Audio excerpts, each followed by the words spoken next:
No, thank you. I know. I Say that know. people don't reach out. Just because they'll reach out doesn't meet your You're still an expectations. heir. No one can take that away from you. But we have the opportunity to own that. And that can change absolutely everything for our lives. Finding the balance between excellence and perfection, I think, is one lesson. Welcome to Leadership Live, Season 5. Hello, everybody. Welcome to Leadership Live with Dr. Renita and friends. We are in our 5th season. Did you hear me? Honey, we are in the 5th season of Leadership Live, and I am so excited to be here yet another week with you and one of my very, very close personal, just my lovable friends. We have been living life, and living life leads the way for lessons to be learned. And in those lessons, we are hoping to share our stories with you so that you can learn from what we've gone through to make your journey all the easier. And for those of you all who are like, I don't know you, lady, well, welcome first and foremost. I'm so glad that you are joining us tonight. I am Dr. Renita L. Webb, and I am a leadership strategist. And what that means is that I love to work with growing and inspiring leaders to become more authentic in their leadership, empower their followership, and at the end of the day, have a greater impact on the world. In addition to that, I am the founder and visionary of the Refining Life, a 501c3 nonprofit organization whose mission is to provide you with experiences to have your mindset shifted so that you can lead a more positive and productive life. And with all of that, I am also a wife, a mother of 4. I birthed 2 children, and I own 2 children. The children that I say I own, I fed them for a really long time. And honey, they are in their 20s. And so they're mine. But I am excited. And that journey, that mothering journey, led me to write the book and become the author of Stepmom, Trials, Tribulations, and Triumphs. It is a story about parental leadership, about marital leadership, and about loving and blending a family. And for those of you all who's like, oh, I don't have a step family, we're not blended. Honey, if you have brought any family together, you are walking a blended family journey. So that book helps you to explore the different sides of blending people and relationships. And so it's always going to be near and dear to my heart. It was the very first book I wrote. I went on from there to write the book While You Are Sleeping, the Perfect Children of All Ages book. It is my love letter to my children because one of my favorite times with them is when they're sleeping. It's something just so special about looking at your children while they are sleeping, whether they were terrors 10 minutes before or just the most love of the love bugs. When they're sleeping, you have the time to have your wonderings and your prayers and your dreams for them. And it's a beautiful time. From there, I became the authoress of The Case of the Unlikely Leader. Soft skills, making a hard impact. It is talking about the real cost to be a boss. And that I tell a lot of my leadership stories inside of that book. And I learned from there. And as I was analyzing and thinking about the things that I've been through and working with different clients, I realized that it's just the game of soft skills, honey. If you can learn how to hone your soft skills, you will change the face of how you deal with leadership in any and every capacity. And The Case of the Unlikely Leader tackles those things. It's not just a book for you to read and enjoy and maybe even weep and or laugh at me. It's also a workbook. It walks you through different soft skills and helps you think about how you're using them in your leadership walk. I am also currently writing another book. You're going to learn about it soon. I'm going to drop it. You all will be the first to know, but just know those pre-orders are coming soon. So keep your eye out. Yeah, Dr. Renita is always working. I am also a coach. I am a mentor. I am a mentee. I am a minister. I am a performer. I actually am right now in rehearsal for Aquila and the Bee. I'm looking forward to being in that production. I have so much fun doing so many things. I am also a queen. I do the things. And when I say I'm a queen, honey, I'm a queen and a queen. You see those? I'm a queen in real life because I am. But I'm also a beauty queen. I have held several local, state, and national titles. And that, what it just did was help me in my leadership walk. It has accentuated the leader that I am. And so back in 2019, I started doing Leadership Live all alone. I made a commitment that for 52 weeks, I was going to come on and tell you stories. And so that's what I did for an entire year. But I came back after the pandemic hit in 2021, and God put it back on my heart to come back and bring Leadership Live back. And I bought some friends. So in 2021, 2022, and 2023, we continued the legacy of Leadership Live. And here we are in 2025 with season 5. And it's still Dr. Renita and friends. So tonight, I have another friend for you. She's beautiful. She's amazing. I've talked about her for a long time. If you look at any of my social media, I talk about her. Why am I doing this? Because she is the designer of a lot of my earrings. So I'm going to bring her in the screen. She's fabulous. She's amazing. I can't wait for you to meet her. And here she is, Bobbi Brown-Mayo. Yay! Woo, woo, woo, woo. Woo, woo, How well? woo. Thank you. I need your crown. Thank you. You have them, honey. You have the crown. It's right on top of your head. I sure do. Hi, everyone. Hello. Okay, so Bobbi, I'm going to give you an opportunity to introduce yourself. I'm going to step away. Just tell the people about it. Hi, everyone. Oh, I feel like she just passed me the mic. I'm on the stage. Well, my name is Bobbi Brown-Mayo, and I am the owner and designer behind the accessory line Bobbi Made This. To give you a little bit of background, I also started my jewelry line in 2019 as a hobby, just something fun to do. I've always been very creative and like getting my hands dirty and making things. And I started making these earrings thinking, yeah, I'll sell a couple of them here and there. And overnight, it felt like they just kind of became a thing. And people were literally buying them faster than I could make them. And we've since then been featured in commercials. We've been in magazines. We've been on TV shows. We've been on the red carpet. I've had celebrities wear my earrings for interviews. I've had been watching TV and will see my earrings in a commercial. I mean, just so many things that God has blessed my business beyond what I had the realm of possibility of thinking could happen. He did it. And it's been such a whirlwind. And I got to the point where I was working more than I could enjoy the work that I was doing. And so I knew that it was a time for me to take a break and have a hard reset and just kind of figure out where I wanted my business to go from there. And so that's what I'm excited to talk to you guys about tonight, to talk with you about tonight. Just how you can have a dream. The dream is so big. And as you see it coming to fruition, you kind of have to pivot to make sure that that dream is still fitting for you in your current lifestyle. And that's where I currently am. So I'm excited to talk about that with you, Dr. Renita. Well, hey, I say let's get it in. Yeah, let's do it. So much you just brought up in your intro that I want to attack. So everybody, and if you don't already have it, I need you to get you pen and paper. Get your things. So you will see me look down because I am going to be jotting notes because I am no fool. I am not here this evening just to be sitting here. Leadership Live is about us learning and growing together. So you're probably going to see my pen in my hand. You may see me, ooh, I'll get real excited and need to drop something down real quick on my sheet. Please take the time tonight to take your own notes wherever you take them. If it's in your phone, if it's on a piece of paper, if it's on a sticky note, or if you're old school like I used to be, honey, write it on your hand if you need to, but you're going to need to transfer those to something more permanent because I hope you wash your hands after this. It's germy out there. It's germs. It's germs. But take your notes. So Bobbi, Bobbi, when I met you, it was years ago, like even before some people think we met. Right. I met you at a preschool. And first and foremost, let me tell the world, she has always been fabulous. Like, it's always been fabulous, Bobbi. Hair fabulous, skin fabulous, doing all the fabulous things. And she had this little tiny fabulous person with her when I met her. And she has always been a light. So, Bobbi, I have always enjoyed your presence, even when it was this like soft launch of our meeting in that moment.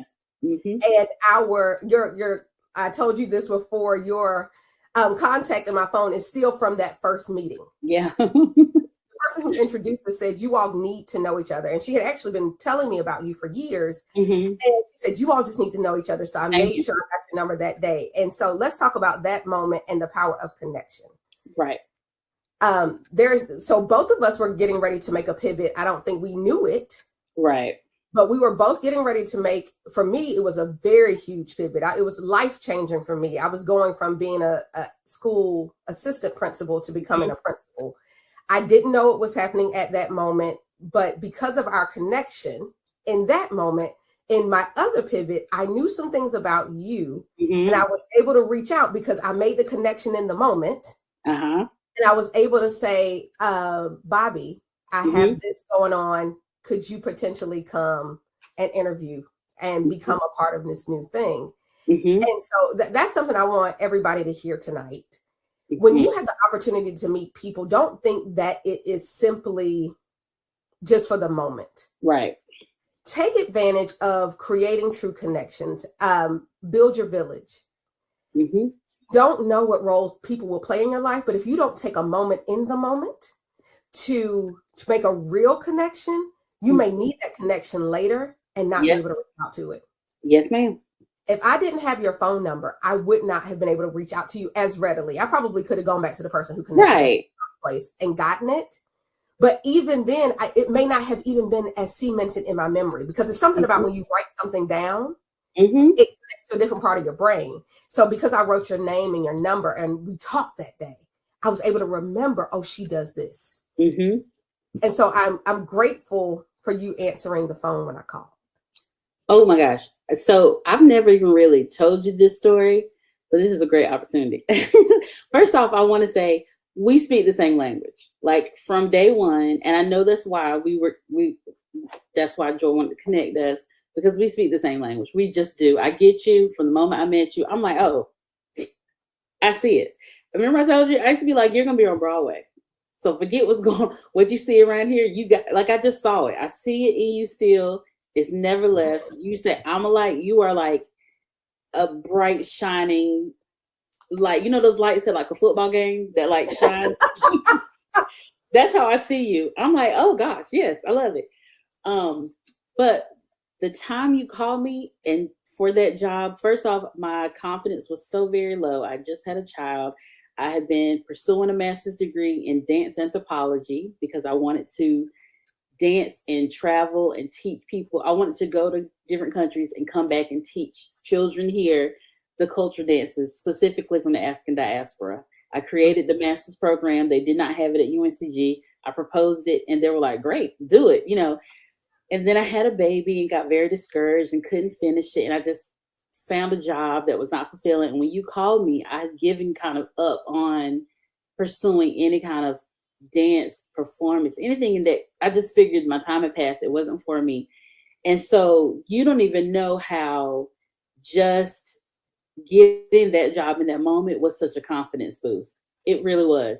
And I look at the time at Kestrel as my like development. It was just my own personal development time. I was so like brand new and just happy to be dancing again.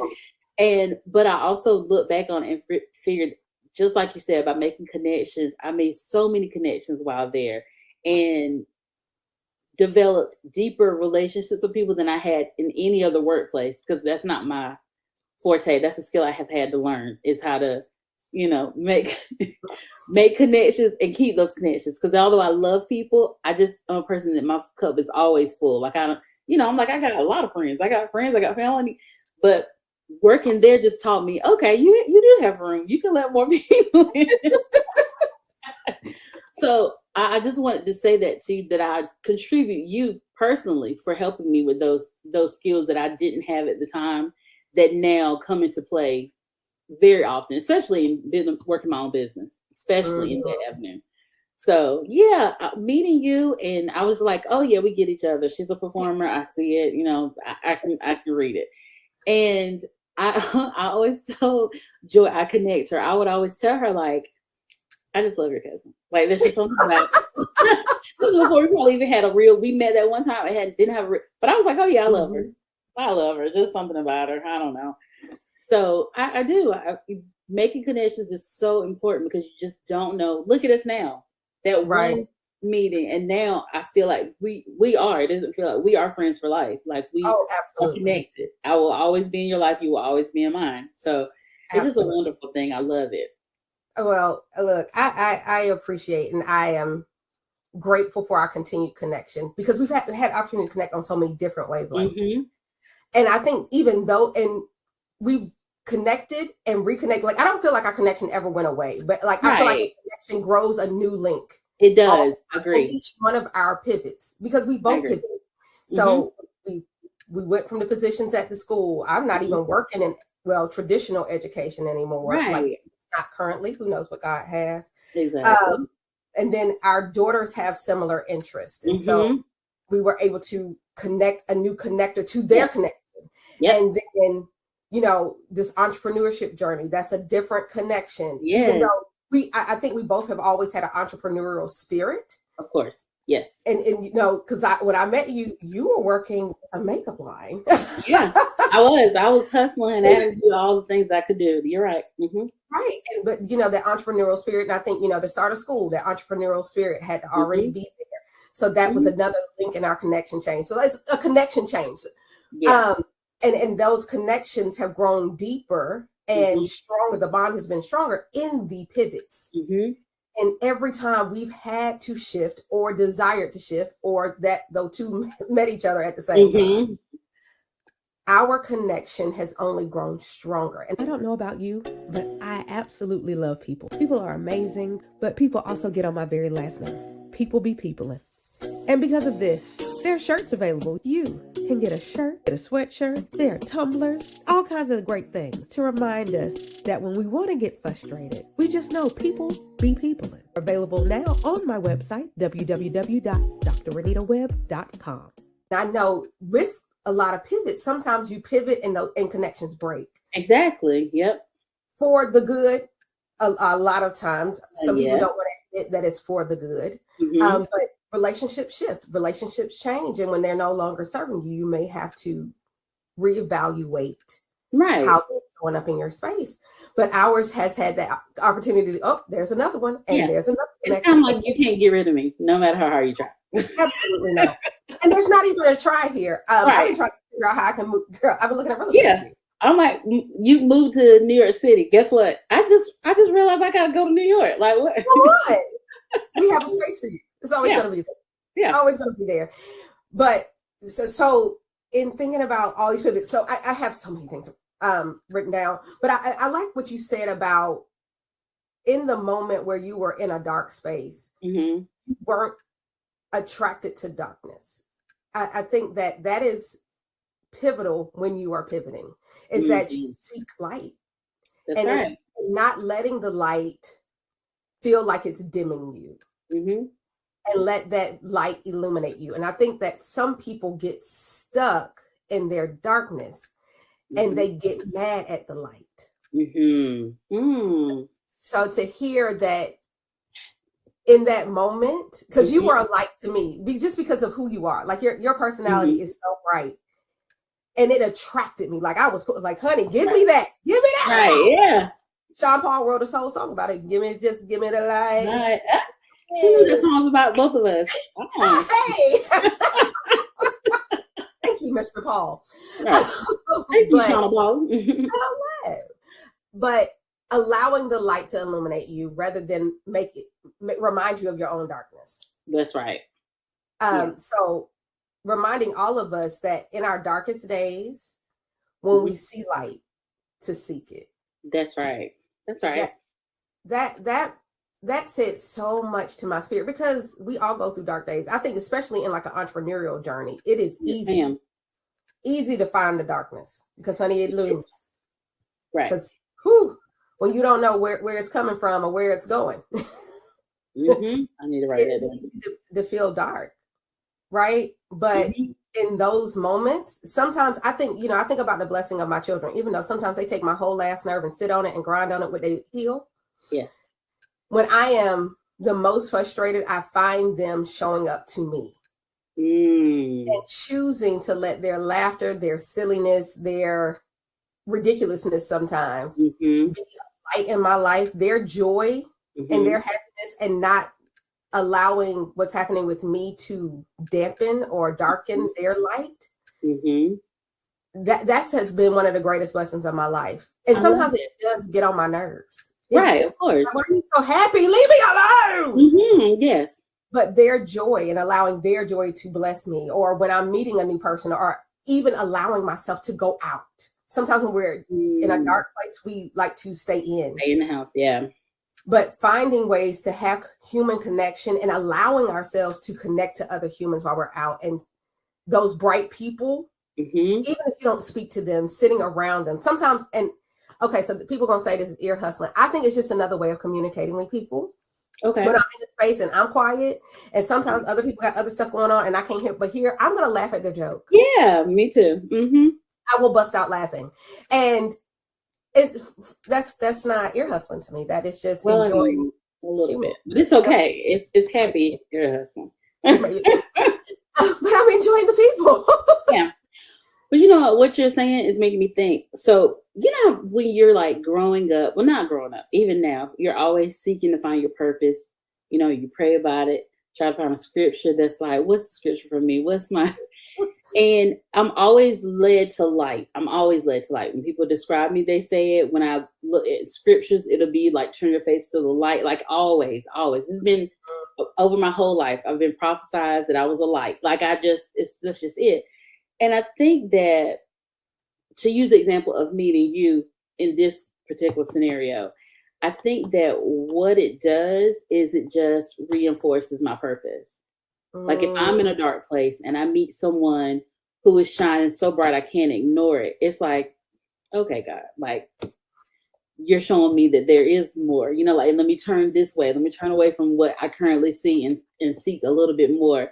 And so I feel like in the conversation of connections, that's what's important. Like when you're meeting someone in that moment, the purpose is more than just the purpose in which you're meeting them. That's what a true connection is. And so, you know, I mean, if you want to speak spiritually, God whispers.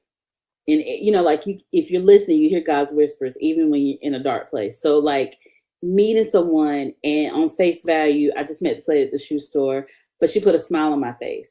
That to me is like a whisper from God, like there are nice people in this world, you know, like, or this person is so motivated and excited about their new business venture when I'm in a dark place in my venture. That's like a whisper saying, you know, there's hope for you. You know, look, using this as an example, this is me letting you know that there is a place for you. Like you know what I mean? And I think you look at it with that through that lens, making connections is, I don't know, it's more important. Like that, it adds more value than if you just think, oh, I met somebody at a daycare and then now look weird, but you know, like that was an ordained meeting for us to get to this point. Yeah, absolutely. So, absolutely. You know, you don't think about it at the time, but when you sit back and think, you're like, oh my gosh, like right. And I think that, to me, that's part of why conversation is so important. Right. It makes us think about, you know, the past, the present, and the future, and really go back and pick up those nuggets that we may have left behind. That's like right. we didn't even know they were there, or we didn't even need them in the moment, but we need them now. Yep. There we go. I think that's really important. It's really important. And we don't always do it, especially when we're in our alone time, even though alone time is important. Self-care is very important. I'm sorry, what's that? I know. I know. I know. It might be what we need to talk about, because that is when you have that guest on, let me know so I can listen. That's definitely what I need to take notes on. What is that? Yeah, well, I will say this. I before we go into the next thing on my little notes from you. One of the things that I've talked about in my house is my need to have an hour. Oh, every day? An hour each day. And it's going to come one way or the other. It's either going to come while people are awake or while they're asleep.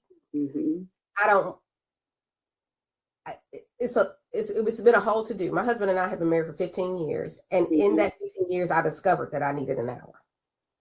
That was one of my pivots. That was a huge pivot for me. That's a good one. I need and physically, because I realized that having that hour for myself, that intentional hour for myself, it made me a more loving person. What we don't have to discuss this right now, but what do you do for your hour? It's anything. I may read a book uninterrupted, any kind of book. This is not always a self-help build my brain book. It could be whatever book I want to read. It could be and my exercising is not my hour. Those are two different things. I need time to do whatever I want to do for an hour. And it's usually in the house. Like, I don't go anywhere. Right. I just need everybody to leave me alone unless I ask for you. Don't touch me. Don't ask me a question. Nothing. It is my hour. And sometimes that hour, and usually the hour is not a nap either. It's a conscious, I'm awake me. Or, I mean, if I go to sleep 4 hours, I would. Right. But it's mine. Okay. All right. I'm right. I'm not that in. It's not productive. It's not a productive hour. That is not the point of the hour. Okay. This is like, you're speaking such a foreign language to me. And I hate to admit that, but I'm like, an hour? What would I do with that? Clean up. Right. But you know. Right. You clean up. That's other stuff. Is your hour. Like, I think, and don't ask me why she came up, but she lives in my head rent free. Let's be real. Claire Huxtable. Oh, yeah. We love Claire. I think about when she got her own room. It wasn't about her business. It wasn't about anything. It was just her room. We never find out what the point of that room was, except for the fact that it was Claire's room. That was a pivot for her. That was a huge pivot for her in her house. A huge one. And it had a pin to get in. It was soundproof. It had its own like walk outside to the rest of the world. And she could come and go from that room. I remember she ordered Chinese food into that room. Was this towards the end of the series? This was towards the end of the series because she had a haircut already. It may have been season 8. I'm gonna have to go back and watch. But there was an entire episode dedicated to Claire's room, and actually, they built up to it. It was like a slow burn to the room almost. They built up to her. They had to talk about the blueprints for her room. At one point in time, they had torn up the blueprints because Sandra and Elvin and the kids moved back in, but she just needed a room. Now, this is a successful woman. She was a lawyer, mother of 5, grandmother at that point of 3. And all she wanted was her own room. Oh, man. And even it was not Cliff's room. She put Cliff out the room at one point in time. And she spent some time talking to her sister. And she told her sister, my room is your room, because she knew that it was something significant about being in the room. Bars. Yes. But that was a pivot for Claire. And I think that's a pivot. Even thinking about my hour, it's a pivot that we don't talk about. And that we don't, because we think about pivots, we think about business, we think about, these major life things. But for me, that was a major life pivot. Come on, Maxine Waters, reclaiming my time. Exactly. I'm reclaiming my time. So we talk about you getting creative to live the life that you want. Getting an hour is creativity. Sure enough. My creative mind can do whatever it wants in that hour. And it gives space for it. Claire's room. Claire's creative mind, no matter what, and it doesn't have to be, like the fabulous Bobbi. Right. And doing this kind of creation, but it could be like your brain could just be going, and you may come up with 7 different earring designs in an hour just because you didn't have to think about anything else at all. And it just came. And so we think about creativity, and creativity is a soft skill. Because come on, somebody, soft skills are going to show up all season. But creativity in itself is a soft skill. Being able to be creative helps you in your connection with other people. It helps you to connect with other people. And so having an hour to yourself to allow yourself to do whatever your creative self is going to do, having a space to yourself to let your creative self do whatever it wants to do, and having the space to do that is a power tool. I love it. It's a power tool. And it gives you space to pivot. It's like if your joints don't have space, like if you're bone on bone in your knee, you're going to be in a lot of pain and you're not going to want to bend your knee. You're not going to be able to pivot. Come on, dancers. You're not going to be able to pivot. That's right. Mm-hmm. But if you have space in the joints, it's supposed to be a layer of space and fluid like there so that joints can flow and move around and still work in harmony. They're still connected, but there's space between them. Give yourself in space to be able to pivot.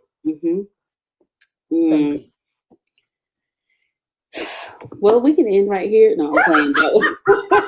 I mean, seriously, I had a off, subject, but on. I have a very good friend who just recently told me this, like a month ago. She said, you need to find time in your day where you do nothing and you don't think about anything. And I was like, what do I do? Like, what? I don't understand. So, yes, this is it's helping me. Want to hear more from Dr. Renita? Why don't you check out her books? The Case of the Unlikely Leader, The Real Cost to Be a Boss, and Stepmom, Trials, Tribulations, and Triumphs at www.drrenitaweb.com. Dr. Renita is facilitating 2 book discussion groups, 1 for each of the books. Email Dr. Renita at drrenitaweb.com to reserve your spot today. So taking it back to pivots and having this opportunity to allow your mind to expand.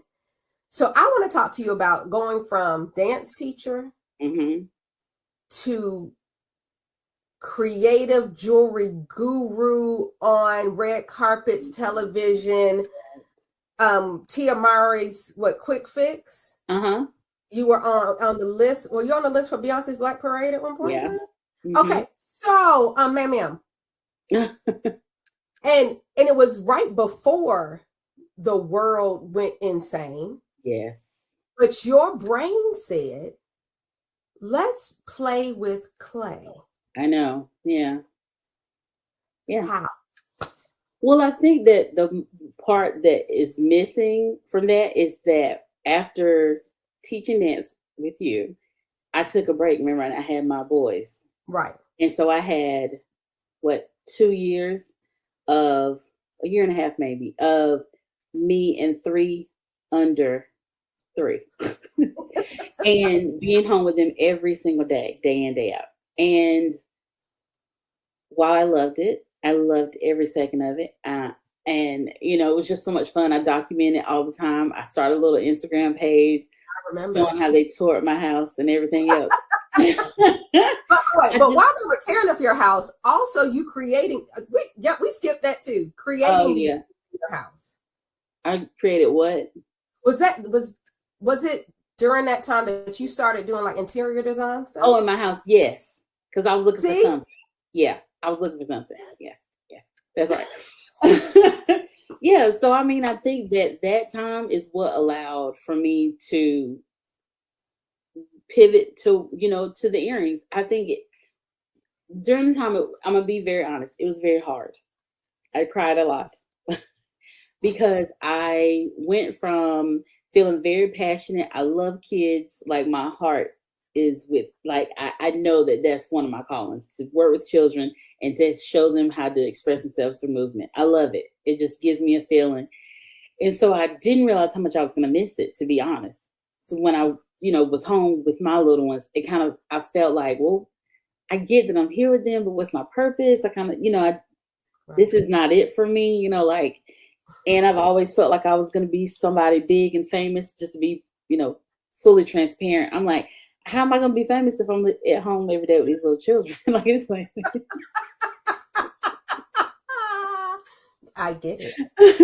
But, so I was just like, okay, I got to do something. Like, I got to make something. I'm going crazy here. And I just started painting walls in my house. I remember I was just like, we had a house built, and it was build to grade, gray walls, just very plain. And one day I was just like, you know what? This ain't it. Like, this ain't it. So I just went and got some paint, and I was like, okay, I'm going to paint this wall. And I started seeing people doing it on Instagram, and I remember telling my husband, I was like, Tyree, if they can do it, I feel like I can do it. Like, what they got, I got. And so he was like, well, try it. So I just, okay, let's build a circle on this wall. Okay, let's put just whatever I could do to give me a little bit, probably like a little dopamine. Like, oh yeah, And so I started doing that. And I honestly, that was like, people started asking me to come paint murals in their home. And I'm like, this is not what I really don't know how to do this. Don't you see? I'm figuring this out. But but each layer, I think, just gave me more confidence because I'm like, oh, you really trust me? So I painted a lady's kitchen. I'm like, oh, okay, let me see what else I can do. And by this time, I was like, I need to make money off of this. How do I do that?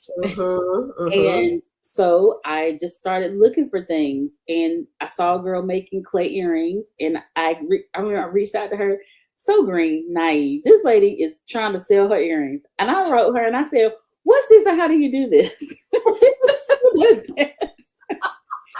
But she was she was so nice. She told me everything. She said, "This is what they're made of. This is how I do it. If you need more help, let me know." And I was like, bet, okay. So I did buy a pair from her so I could look at it and figure out how to do it. More prototypes. And then I just started playing around, and I was like, look, y'all, I made some earrings and posted them. I mean, when I say no thought went into this, there was no business plan. I would make an earring and I would put it on Etsy. I would make one and I would put it on Etsy. Didn't even have enough wherewithal because I just didn't see it as a business. I just didn't. I just thought it was fun. But I put an earring on Etsy and then wouldn't say one only, like this is the only one. I would just put it up there. So you could order 100 of them if you wanted to, but I'm like, nobody's going to find this Etsy. And then one day I woke up, like you said, on Beyonce's list, and I literally had 100 orders in my inbox. And I started crying.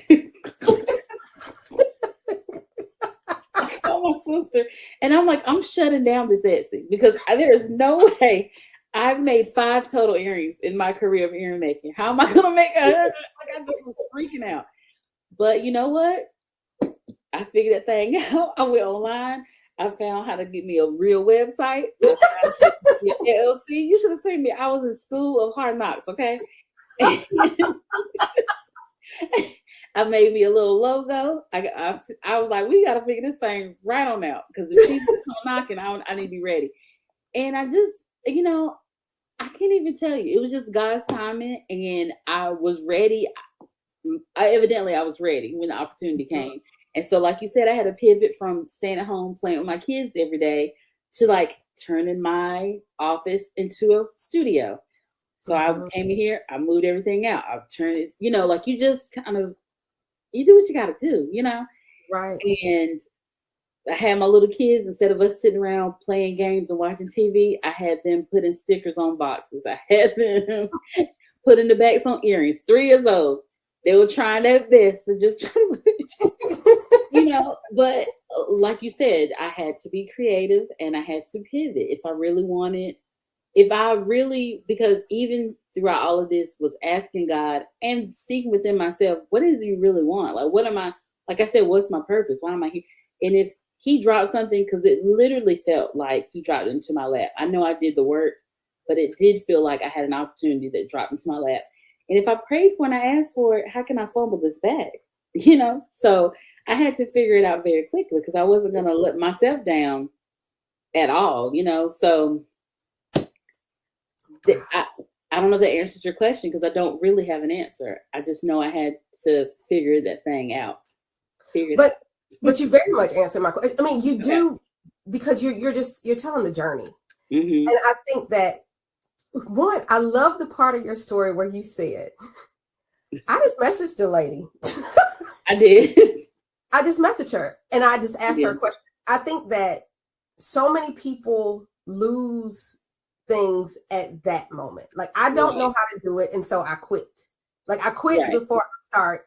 I have no clue. But the leaders in the world, the people who are going to move ahead, and this is not, saying, that people are, lesser or lowly, but they're going to be more of the followers and the leaders in life. Are one of the lines is, are you willing to speak up? Are you willing to ask the question? Leaders ask questions every day, all day.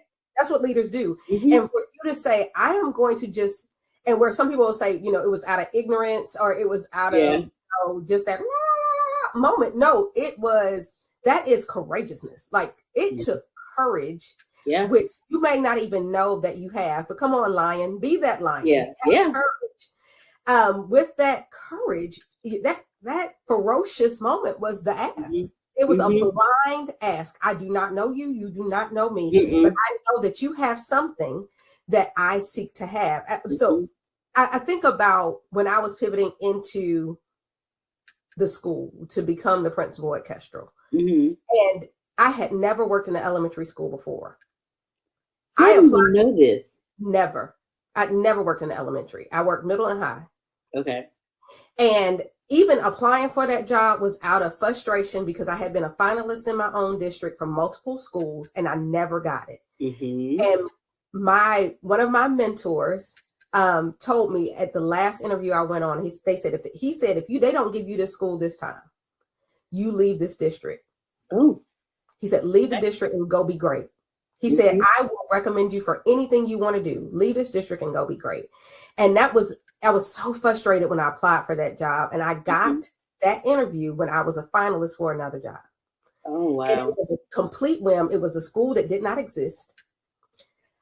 Because remember, they had the middle and the high school. The elementary didn't exist. So I was going to be building something from nothing. Mm. And then also building something that I didn't know as well. Like I did not know elementary. I knew middle and high school. Mm-hmm.